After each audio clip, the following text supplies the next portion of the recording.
Hello, Doctor Who fans across the world, wherever you are, and welcome to another Who Corner to Corner podcast. My name is Paul, and I am joined this afternoon by my very good chum, Mr. Geoff. How you doing, Mr. Geoff? Yeah, I'm good, thanks. How are you? Yeah, I'm very good, thanks. It's a little bit chilly outside. There is a forecast of snow. Not that I'm obsessed with the weather or anything like that, but of course I am British, and references to the current weather situation are required, are a necessity even, before any kind of conversation begins. So I'm just ticking that box. And when you get to a certain age as well, it's one of your, the go-tos, isn't it? So you got to talk about, mate, to be honest. Yeah, that's all there is, isn't it? What else are you going to talk about? Nothing else to do during the day, is there, eh? We do. Except have a go at the young'uns. We do have something to talk about. We hope do. Our listeners and our watchers, viewers, enjoyed our live rendition of the theme music there, including dance moves as well. I wouldn't call them dance moves. I'd be hesitant to even call them moves, to be honest. It's more like spasmodic jerking. What you do in your own time. It's entirely up to you, my friend. Right, enough of these double entendres. Let's crack on with today's topic, which is... Dun, dun, dun, dun, dun, dun, dun. Oh, do you know what? Hold on. Let's crack on with today's topic, which is...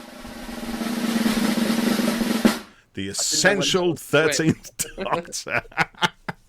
We just for the record, we haven't played in studio sound effects live before, so I've got all these buttons that I'm just playing around with, and get ready for an overload. It's a lot of fun. Yeah, there could be all kinds of stuff. Hey, couldn't there, Geoff? You Indeed. never know. Oh, thank you. Yes, thank you. I know. Yes, darlings, be quiet. I know, we're such stars. You love me. You really love me. Yeah, right. His finger's stuck. Finger got stuck there. Right, so yes, anyway, we are going to be talking about the Essential 13th Doctor. Now, we did a very, very popular, at least 3 people listened to it, podcast recently on the Essential 11th Doctor.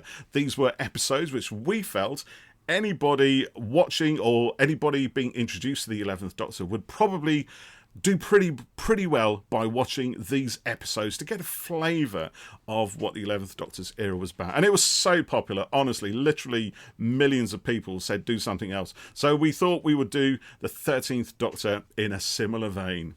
Well, we ran a poll, didn't we? So we did, actually, and the 13th Doctor won by a country mile. There's no closely followed by 12th Doctor was first. Yes.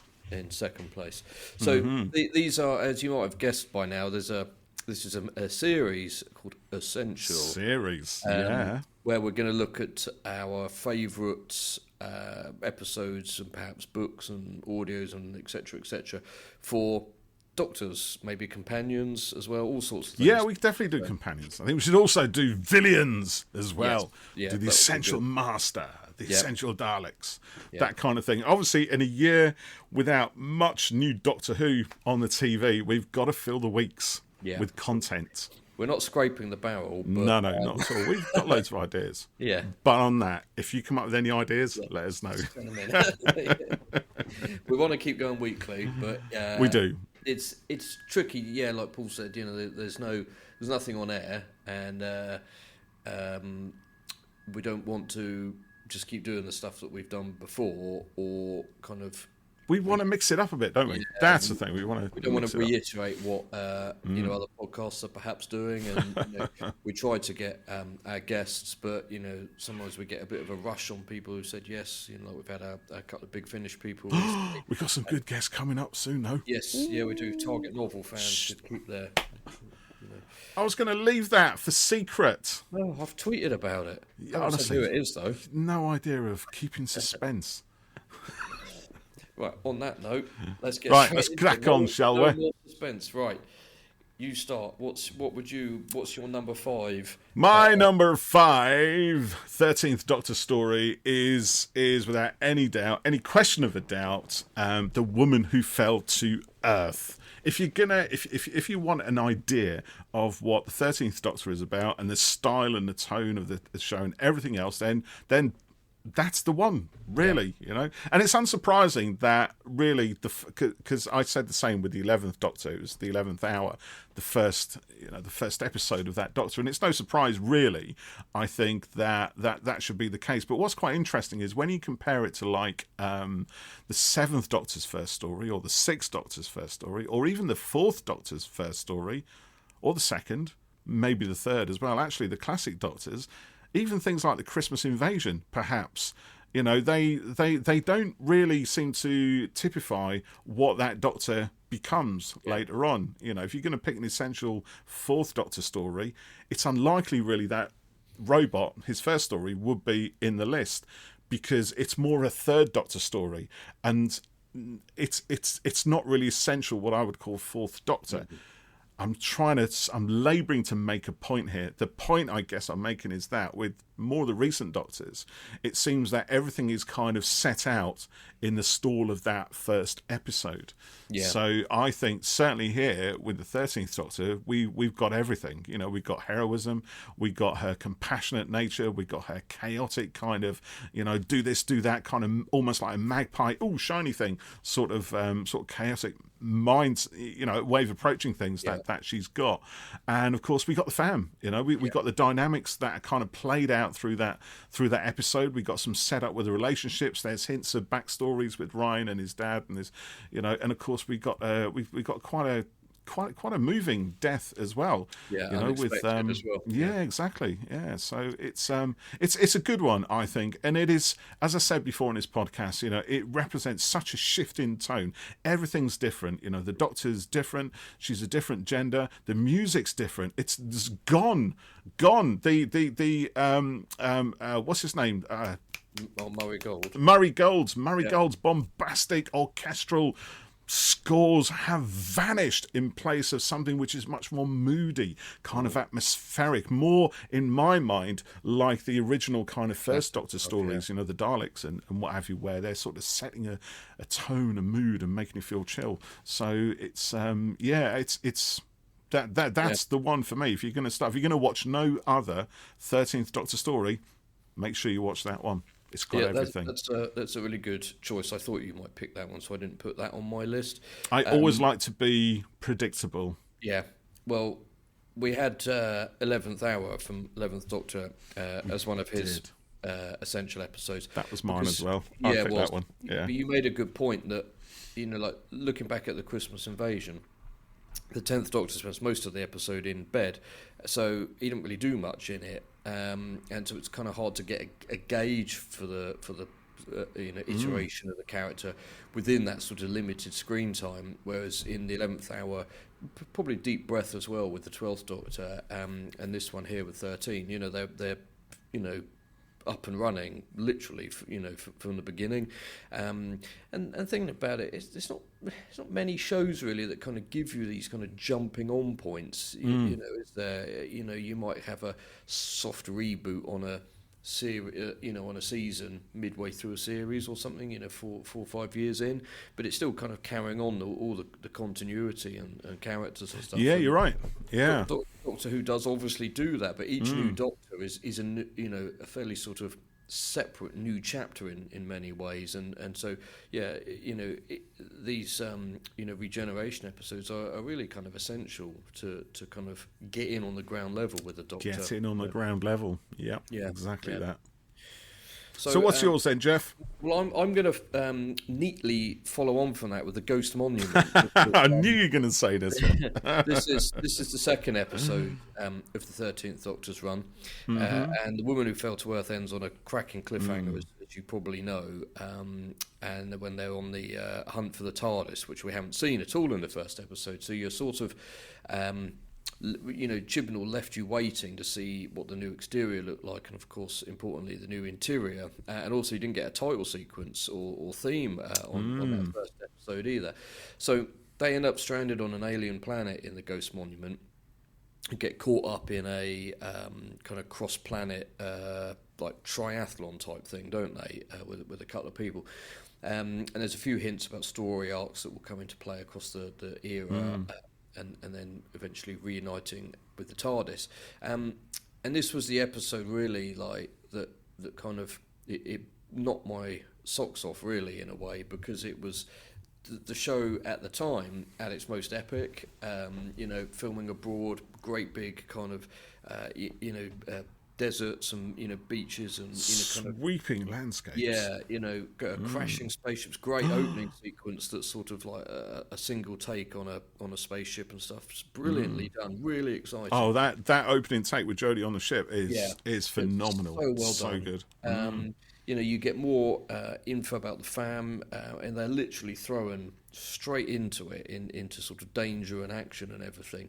And then at the end, when the TARDIS reappears, I've talked about this before, but it's an incredibly moving sequence, and my absolute favourite, in all of Doctor Who, Jodie's Doctor goes back up to the TARDIS and goes in and has this moment seeing the inside on her own, for the first time before the fam come in, and it's just brilliant, the way it's shot, the way it's performed and written, the music, it's beautiful. This for me is an essential, so it ties in quite nicely with your choice there.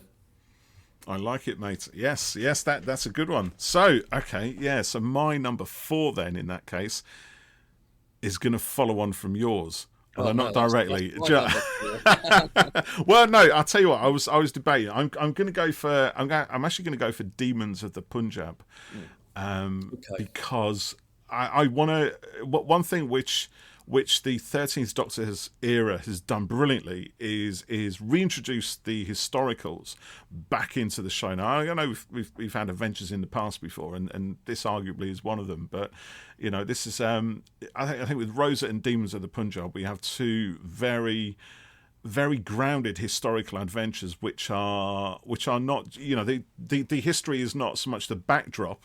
It is the backdrop, but it's also the focus of the story, the pivotal events in Rosa, and of course the pivotal events in in Rosa, they're kind of played out with the person responsible for that shift in cultural history.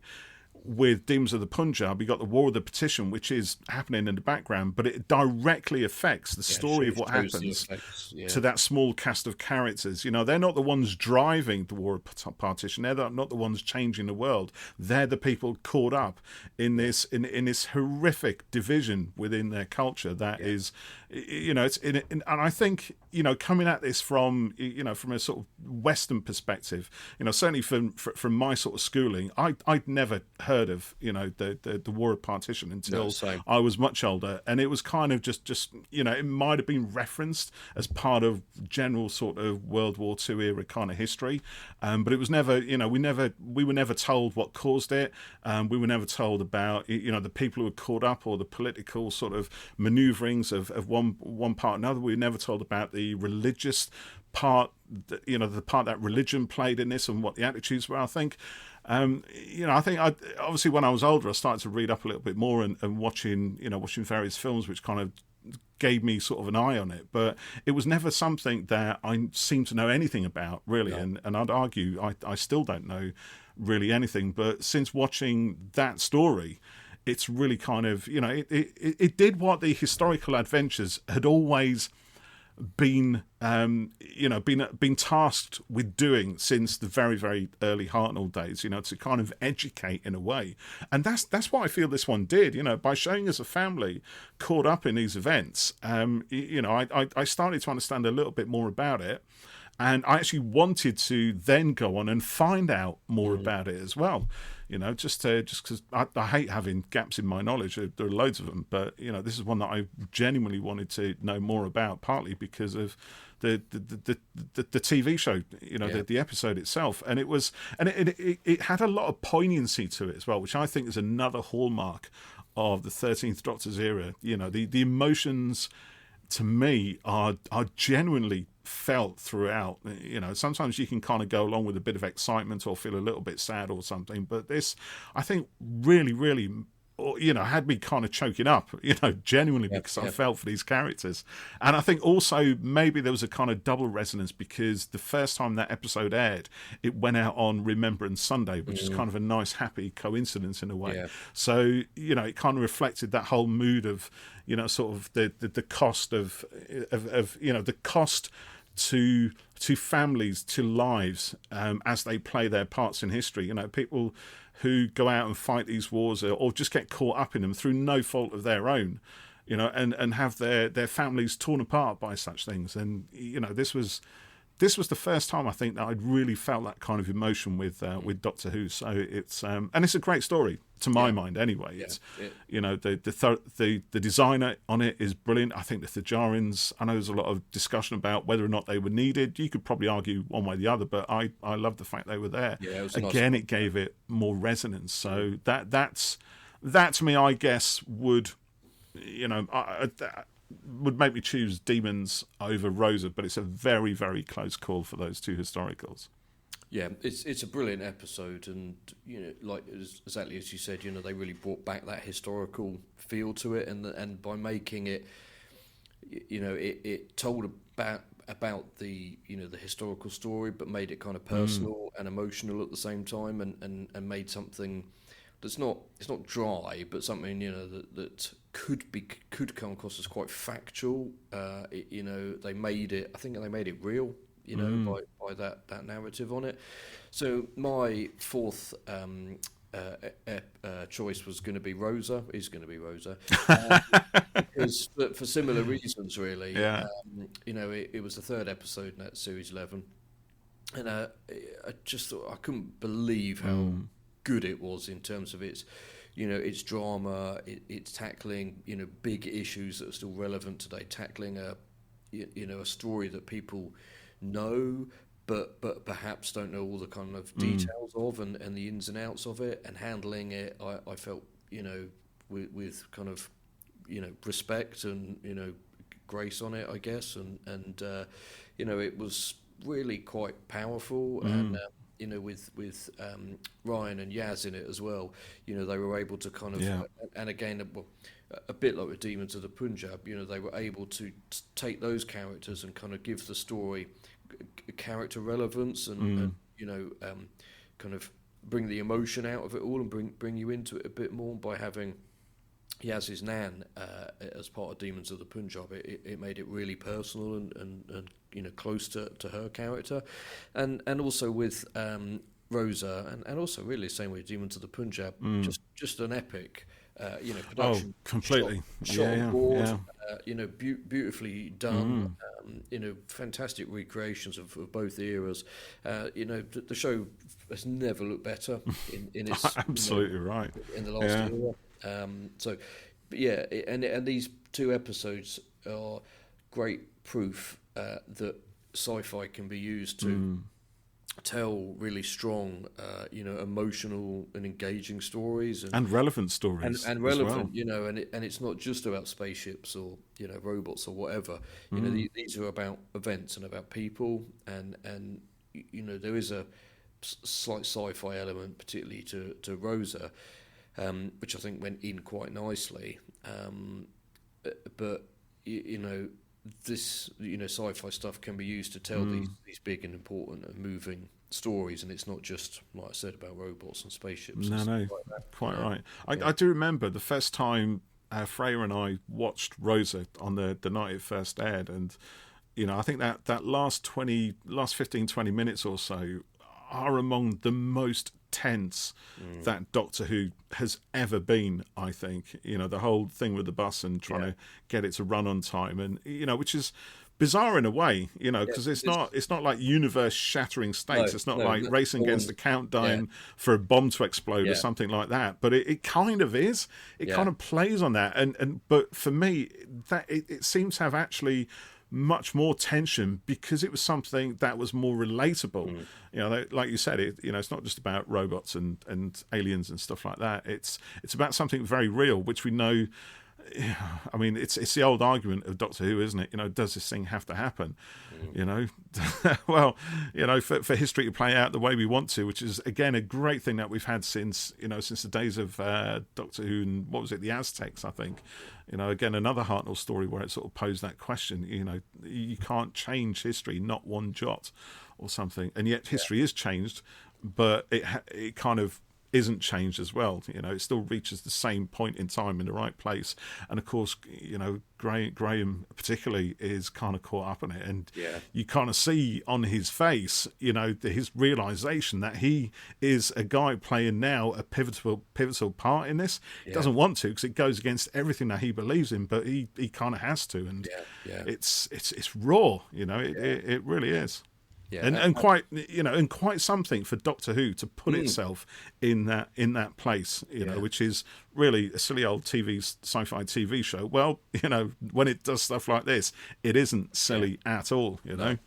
Yeah, it was quite. Brave's not maybe the right word, but to tackle stuff like this that is quite different, from the historicals of recent years, which were always kind of billed as celebrity historicals, and they were great fun and adventurous and all that. But these two were real stuff in them, and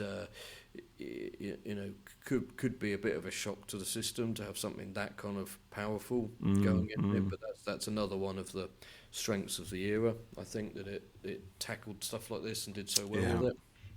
So. Hit me with your number 3. I'm still in series 11, to be honest, mate. Do you know what? I really, really love season 11. It's kind of my comfort space. I mean, I love all the 13th Doctor stories. I 12 and 13 as well, but I think 11 is just quite unique in terms of its style, its storytelling, and its placement. Series 12, in some ways, kind of almost treads back into the sort of Stephen Moffat, Russell T Davies tropes. But Series 11 is pure, unadulterated 13th Doctor, as far as I'm concerned. So I'm going for one which I wasn't quite sure about this first time round, but the second time I watched it, I honestly thought it's probably one of the best Doctor Who stories I've ever seen. And again, it is essential 13th Doctor because it's so unique, and it's going to be It Takes You Away. Who's with me on this one? Come on, people. Up the frog. To be honest, the animatronic frog at the end of this is the thing that kind of threw me at the end. I thought, what the hell? Are they really doing this? And I couldn't think in my head how it really worked the first time round. I was like, what? I think, what is Twitter making of this? I had to jump on Twitter just to kind of get it. And I'm like, whoa, jeez, let's put that to one side for a moment. You know what I mean? It was explosive. Love the frog, hate the frog, love the frog, hate the frog. It was quite incredible. But of course, the story's not about the frog, is it? It's about a lot of other things. The frog is just a construct. It's a bit like there is no spoon in the Matrix. I don't know what that is. So the episode is about the Doctor and the fam go to where was it they end up? They go to Norway. That's it, Norway. Yeah. And the one with the jaggedy coastline. That's it, and they discover a house that's all sort of windows and stuff are boarded up, and you're led to believe that there's something in the woods that kind of comes out at night and stuff, and then it kind of, goes from there, and you discover more, and then there's a sort of parallel world type thing, mirrorverse, and then the frog turns up at the end sitting on a chair. People, some people hated it. Was it because of the fact that it was a frog, and they were like, oh, well, God, that's weird, which is a bit strange. I think if you're watching sci-fi stuff, you need to have an open mind. I think to by default accept some of this stuff. Is it strange that there's a talking frog?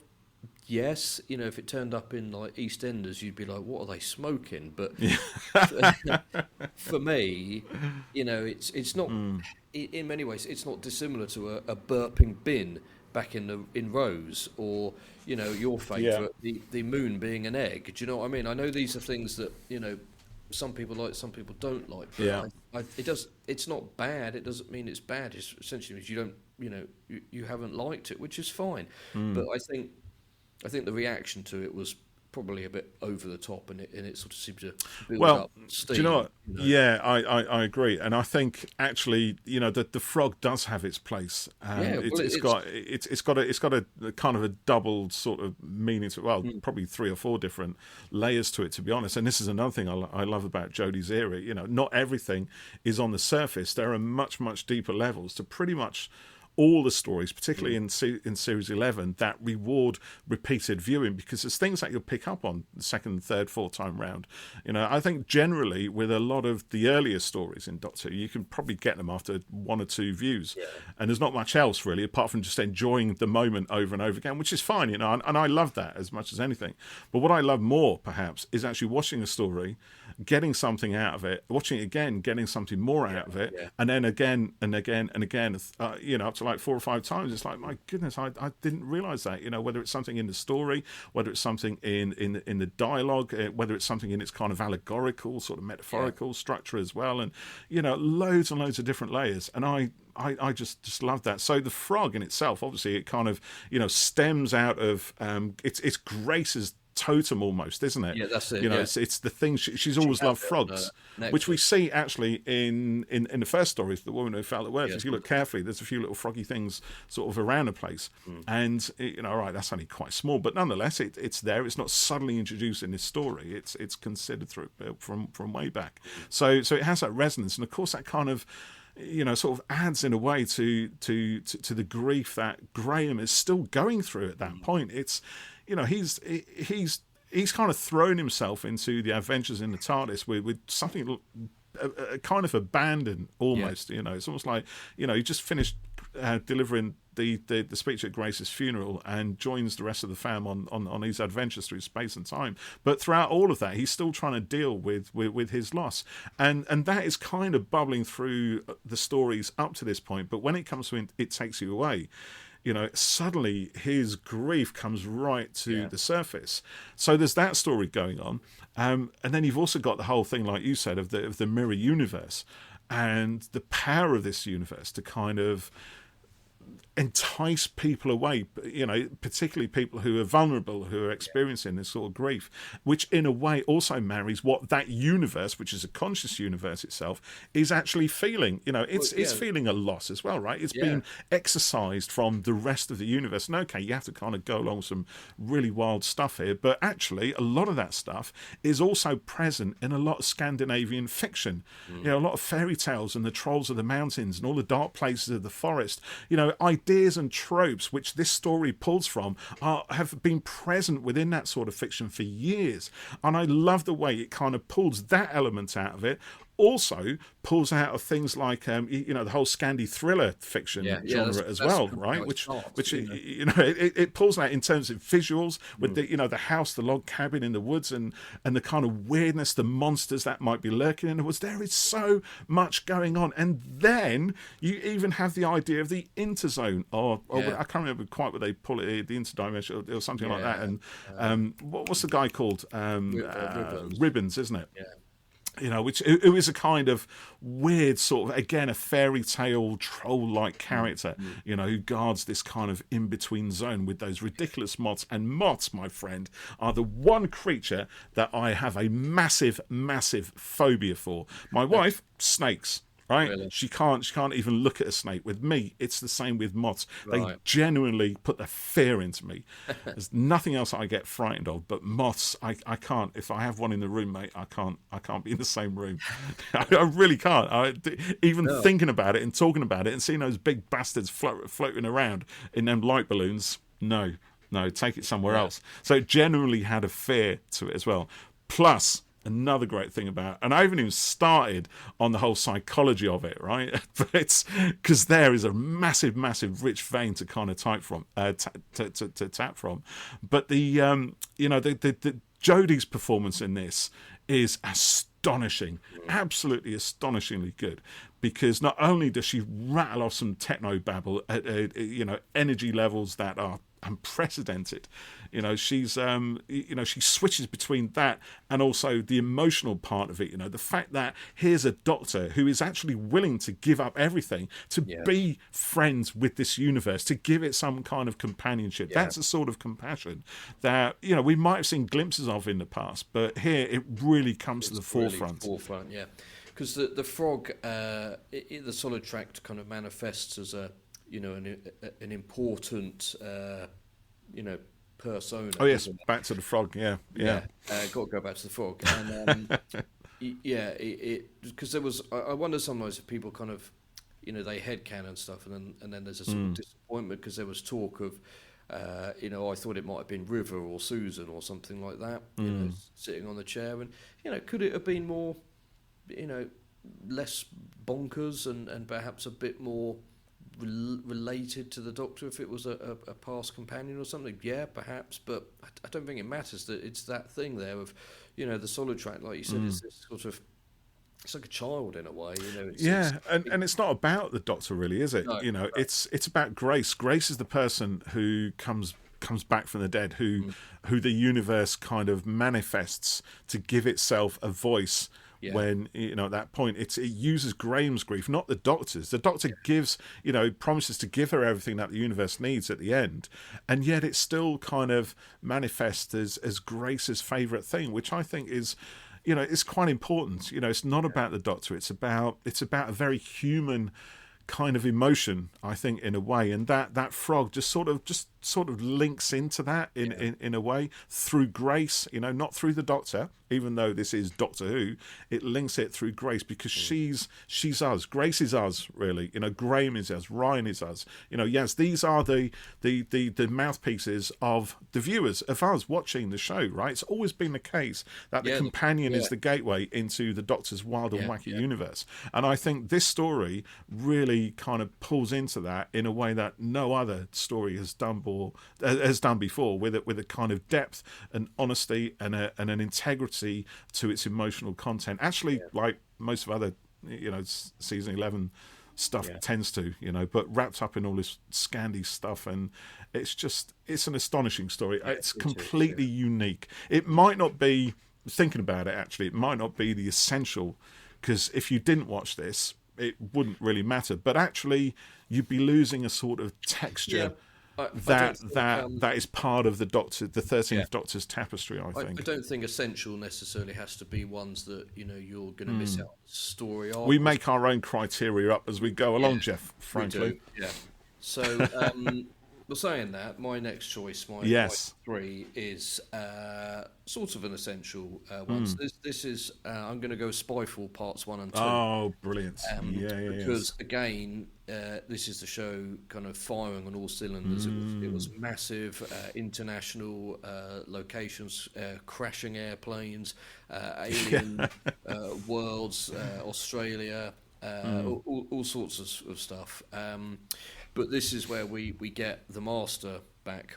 Yeah. For the first time. Oh my goodness! And do we get him back? And he becomes, in many ways, her kind of prime antagonist across the tenure, and sets up a whole load of stuff here. With Gallifrey and various things, which kind of continue to be in play. After all of this, for the rest of this season and beyond. So, the episode really kind of deals a lot for the Doctor, but it's also just great fun as well. It's kind of a, Bond, Mission Impossible type, spy thing going on, which then kind of, changes a bit, and we end up with the Doctor separated from the fam, with it's almost a double cliffhanger actually at the end of part 1, isn't it? It is. So you get to see the fam standing on their own 2 feet, and in Graham's case using his soft shoe shuffle, laser shoes. I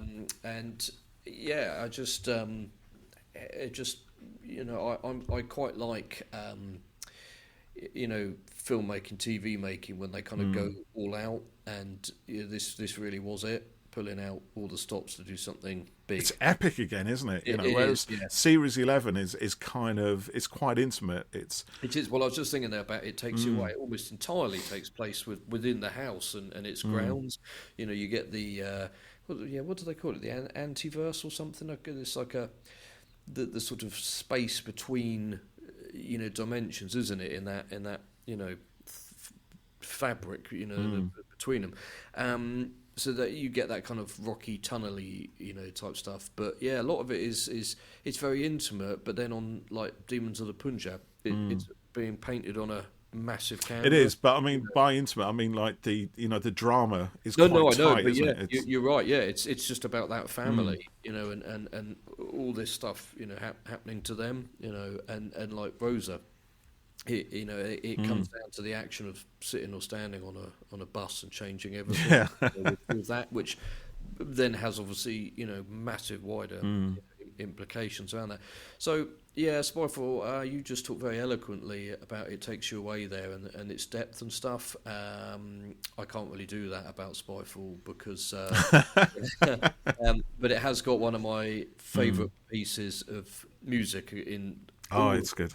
Yeah, which is Doctor the Doctor, where they go to Lenny Henry's chateau or whatever it is, and it's got that sort of string. It's got the Bond type music, isn't it? Yeah, version. It's James Bond, but not James Bond kind of thing. It's it's got big old drums, strings and horns.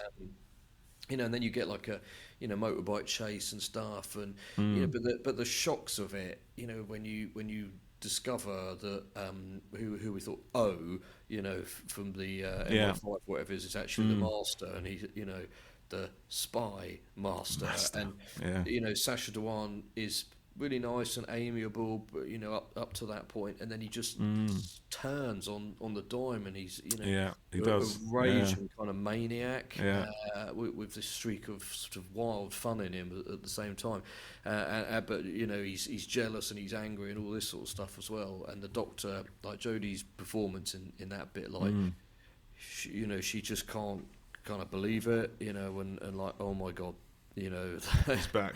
The master's back. And Can't get rid of him. Plane with a bomb. And also, like, I just love like these little bits. This was Mrs. McCrimmon who pointed this out once, and I didn't notice it till I watched it again. But when they're running to get on the plane, and the Doctor jumps in, and she goes, "She's in," like this.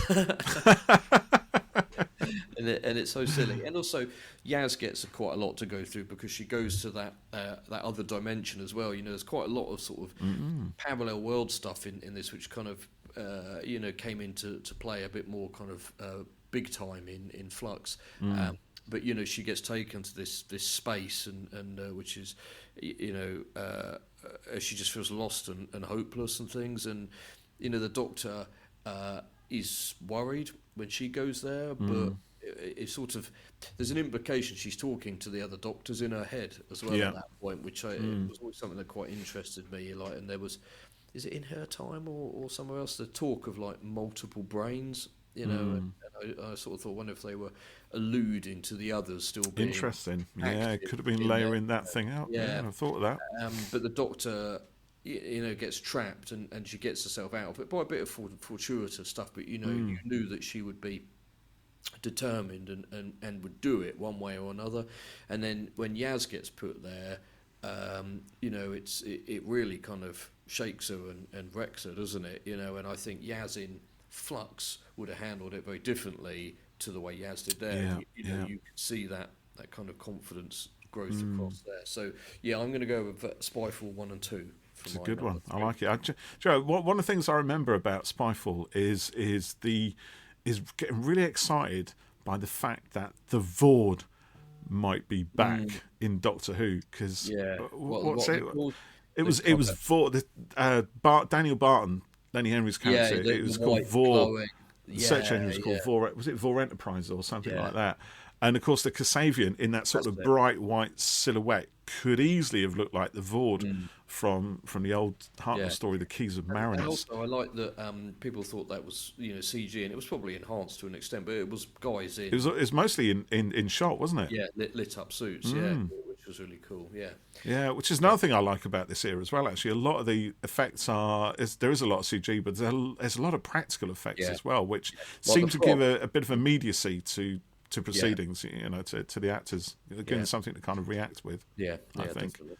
Yeah, it's good. Yeah, I like Spyfall. It's a good one. I know I said, it does feel slightly more like a return to some of the previous era stuff, but that's fine. I love the previous era as well. I still like the bombastic, sort of music and all the other stuff. Maybe not quite as much as I like the atmospheric stuff, but I'm not knocking it at all. I love it. So I'm a Doctor Who fan. I like all Doctor Who. But, there's always something to enjoy. Yeah, exactly. Yeah. So okay, well, I'm gonna because I've realised I've actually got 2 choices left, and I could literally pick every episode, but I'm gonna go for.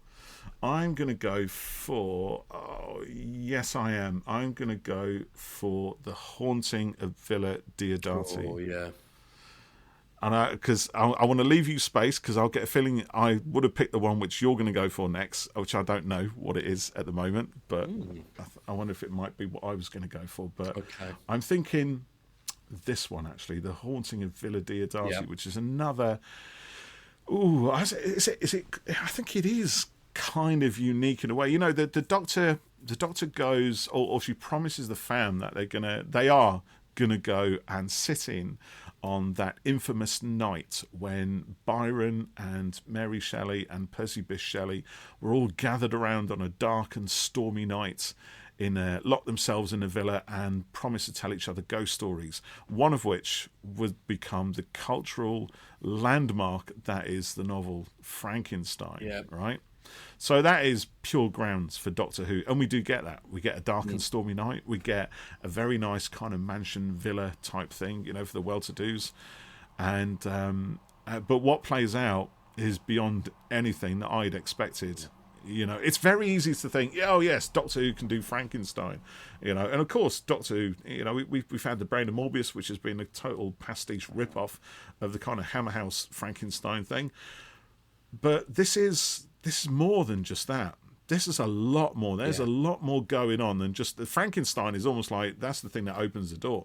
But once you're through that door, there is so much more. Okay, we get we get a wonderful interplay between the poets, the brains of the outfit, these kind of loose romantic names that we've all sort of known at some point in our sort of GCSE upbringings and what have you. We all know something that Shelley was a writer, and Byron was a writer, and Frankenstein was written, and all this sort of stuff. But there's a nice joke in there actually, which when the Doctor's like, "There's not much writing going on here, is there?" She tries to kind of get them all to sit down, and so there's a lot of laughs at the start. There's a lot of spooky kind of thrills. I know you like your spooky stuff, Geoff. There's the whole unanswered question of whether the girl and the the woman and the girl that Graham sees is real or not. No one else seems to have seen those throughout the whole thing.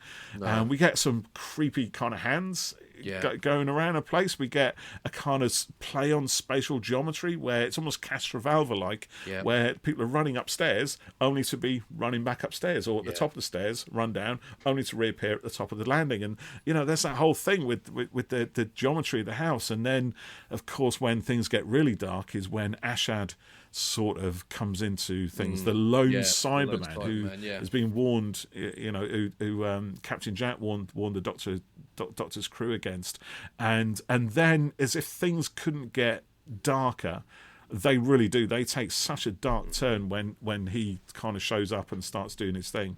And it's kind of exemplified by that moment when I think actually he's having a conversation with the Doctor and Mary Shelley, and they're talking about his child and the fact he snuffed his child's life out because he could. And at this moment you think, whoa, this is something else now. We're not just talking light-hearted kids entertainment. We're not just talking Brain and Morbius scares, brains flopping on the floor and stuff like that. We're talking about a dark psychotic psychology that is at the level of a serial killer. Pretty much that's what we're dealing with here. There's no fancy dressing on this at all. We're not trying to dumb it down. We're not trying to lighten things up. This is a guy who kills because he can, because he wants to. There's that moment where he finds the baby in the cot, doesn't he? And you're not quite sure what he's going to do. No, that's it. But the element of danger, the element of threat that introduces suddenly makes you sit up and take notice of this story. There's a lot of clever stuff going on as well. There's a lot of sciencey cyber stuff with the Cyberium, the kind of Cybermen's AI that's kind of, takes on a sort of nebulous form and can floating infuse liquid different crystal, yeah. hosts and stuff like that, which I like, and the fact it's sort of possessed Percy Bysshe Shelley as well is a nice twist. And but the atmospherics in this story, the sheer storytelling itself, all of this within 50 minutes or so. Yeah. Of Sunday night drama, it's an incredible story by any standards, and this is essential in that respect. Another Chris Chibnall, great villain. I know that he co-wrote the episode, didn't he? Oh, there's a single credit is to Maxine Alderson. But he would have said, this is the character, the basics for it, and probably rewrote the dialogue. But and given that Ashad's a character who's going to recur in literally the next story, it's got to introduce this guy here. It doesn't work like Russell T Davies says to Moffat, there's a character called Captain Jack, away with you now, you do what you want with it. It don't work like that, and it this is planned, this is considered. Exactly. And Ashad is another one of the brilliant villains that Chibnall created. He made the Daleks badass and scary again. Tazim Shah was a horrible bastard, and of course the Pating, the biggest little shit of them all. Yeah. But his master was cruel and twisted. He gave us some great stuff. So yeah, everything you've said about this episode, I agree. It is. It's a cracker for me. It's rattling along, and it's all good fun. It's all a bit spooky. A bit silly. I love a helmet with a plume and all that. Yeah, I love a plume. Yeah, that's it. Brilliant. And then you see the lightning crackling and out on the lake, and something's there, and you're like, well, what is it? Ooh, and it's sort of, it's been quite sort of, clever and layered in a way. They're sort of, Frankenstein's coming into live fire. Elements of the story within the story, and then when you discover it's a Cyberman, you sort of don't think you see him clearly to start with, but it's a Cyberman. You think, oh God, what's going on here? And then when you discover it's the lone Cyberman and what he's actually like, so those expectations are subverted again on it. Yeah, and it's nice as well because you could argue that the Cybermen were kind of an extension of the original Frankenstein's monster, right? And I know there's a sciencey bit which Kit Peller says, if we replace parts of ourselves, we eventually become like this, But that, in a way, the genesis of that is the same genesis as the original Frankenstein monster. What if you could reanimate something? What if you could replace bits of a body with another body and stuff like that? It's that same. There's a DNA strand with pretty much, definitely a DNA to that kind of monster, and the fact that the Cyberman then informs the genesis of the Frankenstein monster. It's a nice little. You could argue it's a little bit. A little bit cheeky to kind of do that, but again, why not? Doctor Who's done this, and I think also importantly, what this really does is make the Cybermen scary again. Yes, because in the last few stories, they done what a lot of Doctor Who monsters do over time. They kind of just become foot soldiers or standard kind of villain of the week. And I think, to be honest, it sort of happens again after this. With in Flux, they sort of become foot soldiers. Yeah. They're not really a threat. They're not the main threat in there. So it's But right here, they do really what Earthshock did back in the Davison years. Is reintroduce the Cybermen as a credible, scary threat. It was really good to have them. Even with just the one main. Character of them, scary and dangerous again and threatening, and it was just a brilliant creation on it. And he comes back in Power of the Doctor as well, doesn't he? Yes, cloned. I just forgot. I've got to change my list. And there's a great sort of single take bit where he storms the cells and everyone's firing at him and he's just like blasting them off. Yeah. And he kind of he's cloned and he's sort of pals with the Master again. I mean, maybe is it against his wishes? I don't know, but I liked seeing him again. Yeah, and, I agree. He's such a good character that you can get bogged down in the what ifs about it if you want, but maybe it makes. He's a cloned character, so doesn't matter. We don't have the time on screen for all the explanations about stuff like that, and maybe that's bad writing, or maybe it's my stupid... No. You don't need explanations. No, I don't think you really. Need it. He's I mean, you've got all the explanation you need. He's cloned. He's not the original Ashad. That's it. End of story. You know? Just because you're a clone doesn't mean to say you're going to naturally inherit all the memories. I would imagine if such a thing were possible, they'd have to pipe the memories into you because you're essentially a different person as you come out of that cloning vat. It's only in kind of standard sci-fi that a clone does inherit the memories of its original somehow. You could just fudge it and say, well, you clone the body, you clone the brain, you clone the memories, and blah blah blah blah blah. But there's as much reason to do that as not to do that, really, because it's all made up bollocks anyway. Well, that's it. It's the writer's story. They can do what they want. Do what they like. Yeah. There's no, established rules. Do what you like, mate. And if you don't like it, don't watch it. That's what I say, innit? The cloning plot police aren't going around, are they? Cloning police. No, that's not technically possible to do that. Dude, cloning is basic right now compared to what we're all looking at on here. So don't give me the rules for some future guffin, right, when it doesn't really even exist in reality. Not like the moon thing, that's different. The moon landing? No, the moon egg thing, which you threw in earlier, because that grates me. That's different. That's real science getting fucked around with. So does it grate you because the moon's made of cheese? Cheese grater. What's your number 2, mate? It's a prime opportunity for a sound effect there. My number 2. Yes.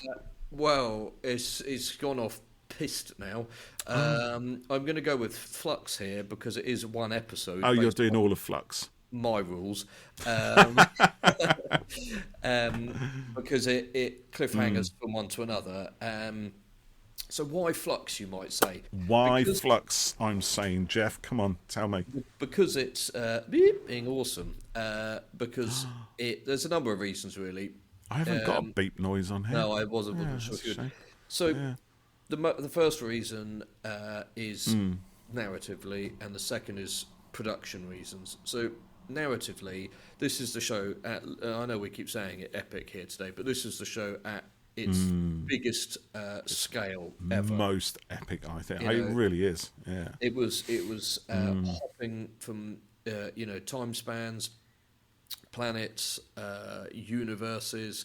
It had all the major villains in. It made the Sontarans yes, took them away from being comedy. Yeah. There was a little bit of comedy. A little bit. It didn't. But it made them a credible threat again, didn't it? Chibnall did another. He's done the old monsters pretty well, hasn't he? You got to say he did all 4 of the classics. Yeah, Daleks, Master, and the Sontarans, and he made them amazing. But this series, probably everyone listening has watched it, but it's got a bit of horror to it. It's got a bit of kind of war sci-fi type stuff. It's got a bit of kind of bonkers, sci-fi, with Once Upon a Time. It's got incredible villains in Swarm and Azure, Passenger. You've got great side characters like Professor Jericho and a story of, the Flux, which is a kind of unstoppable, virus event type thing, which is decimating the universe, and then they've kind of got to go and pick up the pieces afterwards and find the survivors and try to fix things and solve what's left, and then you got the Vanquishers at the end, which some people didn't like, but it's got a number of kind of layers to it, like a lot of stuff in this series. The Sontarans actually win in it. Yeah, they do, don't they? They lure the Cybermen and the Daleks in as under the pretense of kind of joining forces, and they wipe them all out. But then the Doctor and Fam, they ultimately are the vanquishers and win by stopping them. And so I saw some talk of, well, why is it called the Vanquishers? Well, it's just some Tyrants, isn't it? And then our lot afterwards. And also I can't believe I forgot John Bishop's Dan, who's just brilliant in it. There you go. Yeah. He's very Graham-like, but he's just such a nice guy in it, fun, and I liked being in his company, and Carvanista as well. Yeah. Lupine dog man who was a grumpy little bugger. It was good. I love the interplay between Carvanista and Dan. Yeah, they had a relationship, that develops. And then I said about the production. You did. Series. So I think over time things are becoming more clear about everything here with Flux. Obviously, it was made in the middle of the pandemic, and everything was difficult then, and filming no less so. You couldn't go near people. It took double the length to do everything because of setup and sanity. A lot of that was a question, but sanitizing and all of that sort of stuff. And there was a recent interview with Chris Chibnall on the Outpost Skaro podcast where he talked a bit about it. And we've spoken to people from the series, and it was quite clear that, we thought that there was supposed to be 8 episodes at one point, and it got condensed down to 6 because of time and various things like that. But Chris revealed that there was a period of about a week. They just didn't know whether they were going to be able to do it. Yeah. When you hear things like Jodie turned down other work to commit to doing Doctor Who and finishing it, because the BBC might have just said, well, let's forget just it, call it a day. Leave it now, and we'll come back when the world is back to normal. Reboot later. Yeah, but they didn't, and and Chibnall said something like they didn't know where the money was coming from. Could they literally do it? Could what was going to happen? And he said he had to do things to make it happen. And he didn't elaborate on this, and maybe I don't know, he sold his internal organs and he sold his soul. Yeah, they obviously. Yeah, it was touch and go, wasn't it? I think that's really the key. Yeah. And I think whether you like it or not, I think the fact that we got a series and we got something that was so as good as it was. I mean, it was during an immensely difficult period. Is absolute, kudos to all of them, and to hear that Jodie gave up other stuff to do it because she wanted to and she loved being a Doctor. It kind of makes me, love her and her Doctor even more. And there was obviously things happen. Like Chibnall said that they had started planning story ideas and things, and they had to basically dump a number of scripts so they could kind of focus on Flux, which I guess would have been the story arc. And then there's been some talk about it all felt a bit rushed towards the end. And do you know what, maybe, although it all makes sense, but if we were going to have 8 episodes originally, then things would have more time to breathe. And so I'm not saying things are immune to criticism. If you didn't like it, you didn't like it, but bearing in mind the insurmountable odds they had to pull that off. I'm aware it's only TV, but it's still real. It was really hard to do it, and I think we were lucky that we got anything. I think Flux is amazing, regardless of it being made against that sort of background. If it hadn't been COVID and it still came out looking as good as it did, and the story was exactly the same in the episode. Again, it's still epic. Either way you look at it, and you either love it or you don't like it, which is which is fine. What's that? It's the best series of New Who. I think it's very good. I do. Do you know what? Right, it's Doctor Who has done or sort of series long stories before. Obviously, Trial of the Time Lord with Colin Baker, right, and kind of the Key to Time thing. Before that, even if you go back and look at things like the 10 episode story, the War Games at the end of Patrick Troughton, it's one story, but it's 10 weeks of telling, so it's 2 more weeks than Flux took to tell its story. And maybe even, something like The Keys of Marinus, even 6 episodes, but every episode was its own story, right? Contained within an overall kind of arc, if you like. So Doctor Who has done that. The Daleks Master Plan, that's the other one I was trying to think of, the 12-episode thing. So, Doctor Who has done this before. And each time it's been with a sense of something epic around it. So it was only a matter of time, I think, before the new reboot series was going to do this. The fact that they did it against the backdrop of COVID and everything else and all the restrictions and worries and hassles and troubles, and it's just astonishing. And I agree with you. Like, even if it had come out within a normal year, it still would have been. It still would have been astonishing. Incredible. Yeah, maybe even with a couple of filler episodes, which we either need or we didn't get them either way, so it doesn't really matter. They don't even play into it. The storytelling within Flux. Well, the ambition on it is off the chart, and the fact Chibnall wrote all of it as well. Exactly. He had a couple of writers on it, but it just boggles. It is. It's incredible. Have done that. Mm-hmm.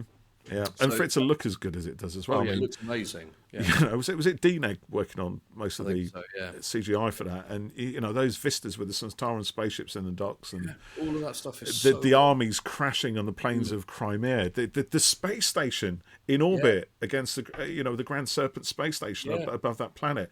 It's extraordinary. That is actually better than Cameron's Gateway Station in Aliens, which I know is 1984, 86. 84, 86. So, all right, it's a lot of years ago, but nonetheless, he had millions of dollars to kind of produce that sort of thing. Yeah. This thing is done on a sixpence in comparison. It's a fraction of the budget for that. And these people are all, everyone behind Flux is making it because they love it. Yeah.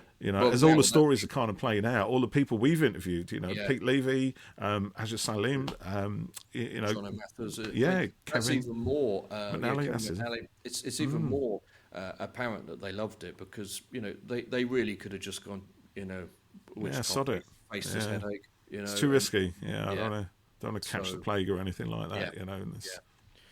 So that's my number 2. What's yours? I've done my number 2, haven't I? Done your 2. This is my number 1 now. Do your number 1. My number 1 is going to be Fugitive of the Jadoon. It has to be. What did you think I was going to pick as one of my others? Sorry, I didn't catch what you said there. I was moving. What did you think I was going to pick as one of my others? You still got one more to go. I'm not going to say. If you say it, I'm going to go ha ha ha. That is the one I thought you were going to say. But no, I sort of knew you were going to pick Flux as well, so I've stayed clear of that. And the fact you've done all of Flux means I don't have to do any of it, right? Yeah. So that's good. But I was sort of torn between Fugitive of the Jadoon and Resolution, actually. Yeah, that was on my list. But because Resolution, I've remembered something. Yeah, I think it's an astonishing Dalek story, but we've talked about it quite a lot. So I think what we have to do, because it is an essential 13th Doctor thing, is talk about the Fugitive Doctor, the Timeless Children, and all of that stuff which permeates this era, which basically gives it its additional identity, its place within the Doctor Who kind of continuity or canon, if you like. I'll just interject here and say Timeless Children story arc, we like it. We do. Yeah. You can check out our Hot Takes 1 episode, which was a few episodes ago if you want to find out why and find out more about us embracing the wrath of the internet by declaring that we like it. Yeah, well, do you know what? There's a lot more people who like it than don't. I think it's just those who don't have tended to be very vocal about it, actually. And so we're not getting into that. I'm unashamedly a big fan of the whole thing. Not that I have to defend it or defend my position. It is what it is. It's out there, and you either take it or leave it as a fan. And for me, though, I love it. You know, when anything pulls the rug out from under my feet.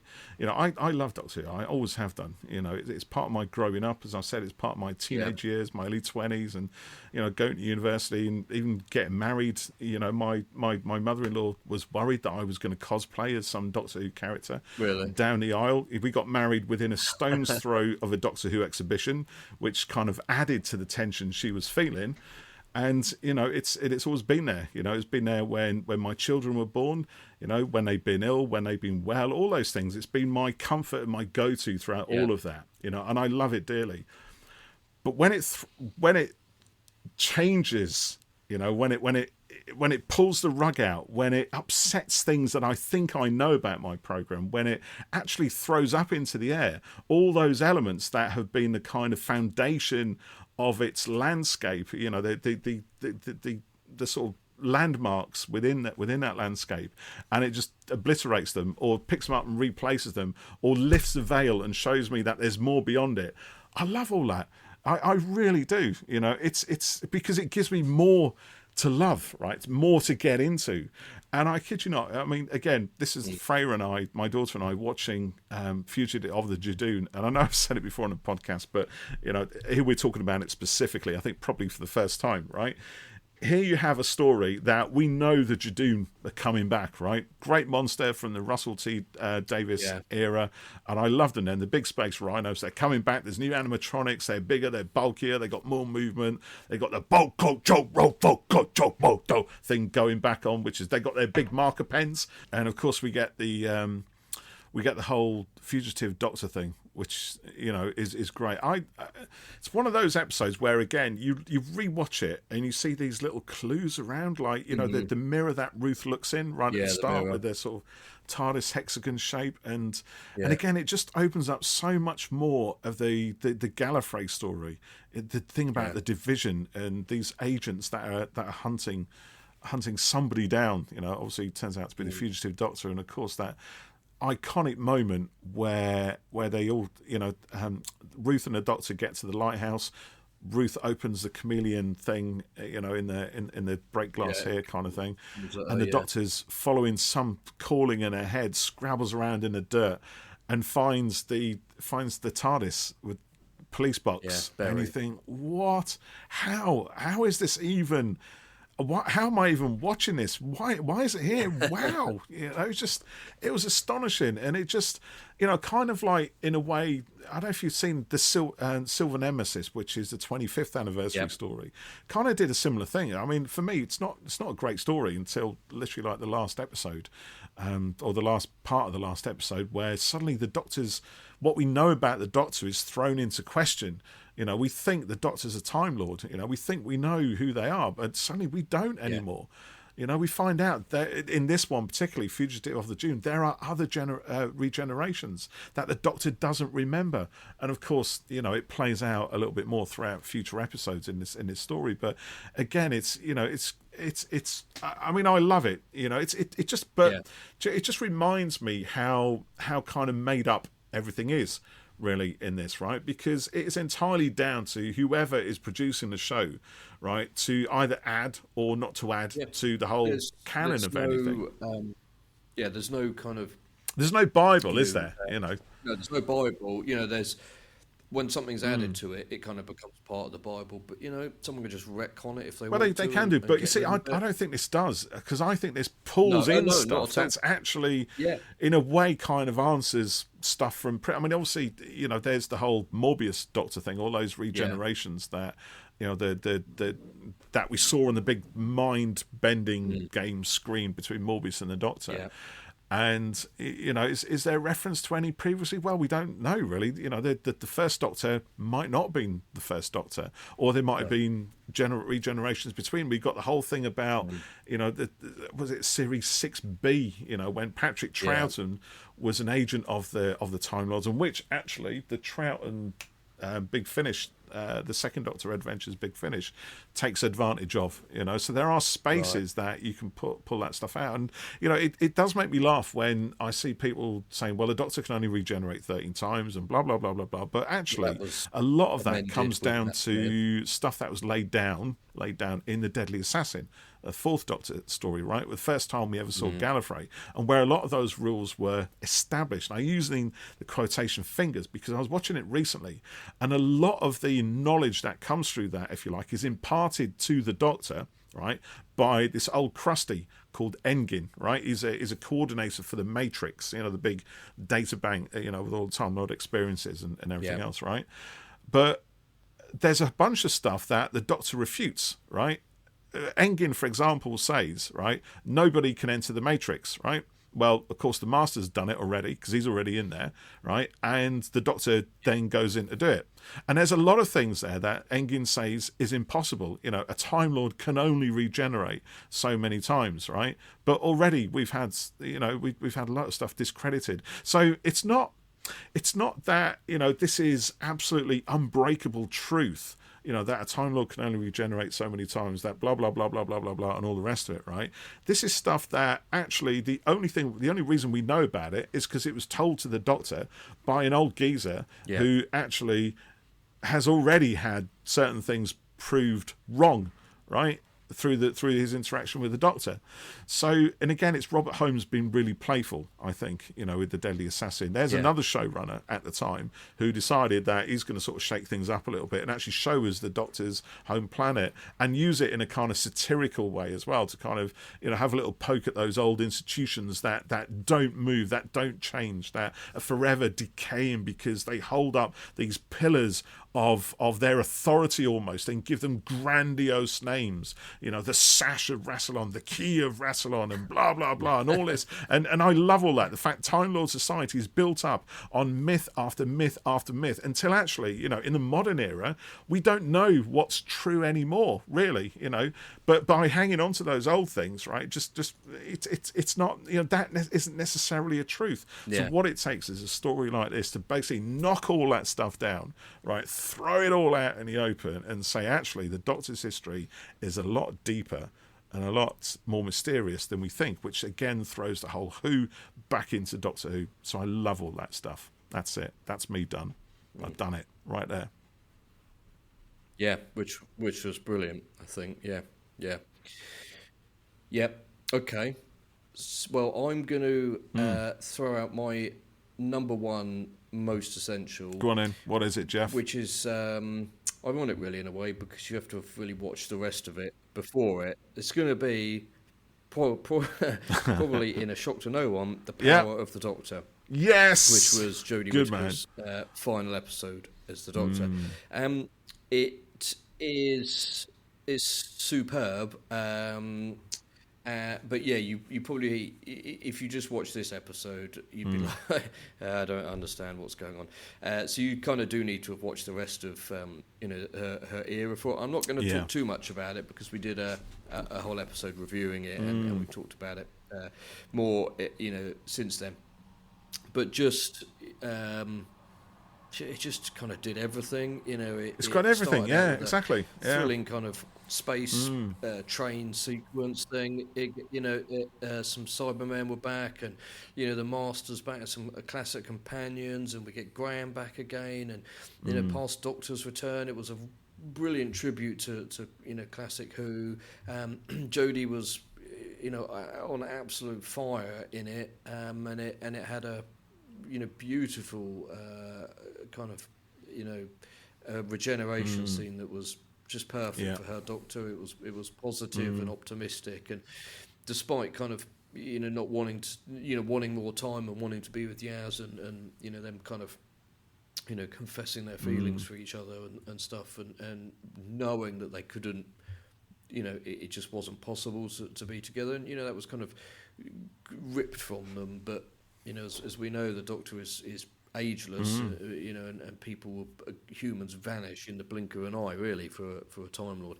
So the Doctor ending on a positive feeling, despite but probably being incomplete in what she wanted to do was quite fitting, really, and it wasn't kind of really overwrought and emotional or anything. So we've said epic quite a lot in this episode, but it really was, again, just massive stakes in it.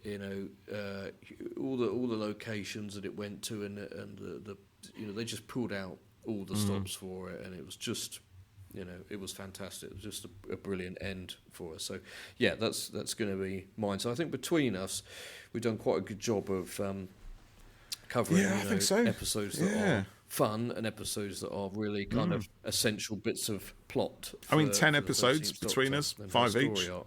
So yeah, it's a bit of a cheat, but it's not really 5 episodes, is it? It's 10. So. That's maths, that is, mate. Well, that's this. That's our math. Yeah.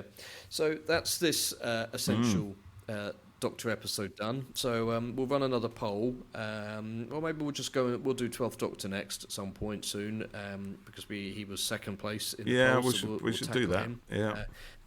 And then maybe go back to a classic before we. I reckon after that we'll do Essential Master or Essential Daleks or something like that. Okay. We've got 9 months. Where are we now? April, May, June, July, August, September, October, possibly November. We will see another new episode of Doctor Who. So we've got that? That's 8 months of content we've got to fill with weekly episodes. So let's not blow it all off in one. We can string it out of it. Don't forget to send us your ideas for those as well.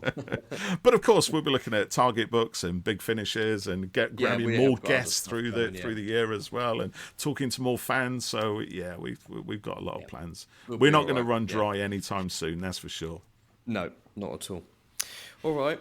Well, thanks for listening and watching, as always, and we'll catch you next time on Who Corner to Corner Podcast. See you next time. Thanks for listening. Thanks for watching. Bye from me.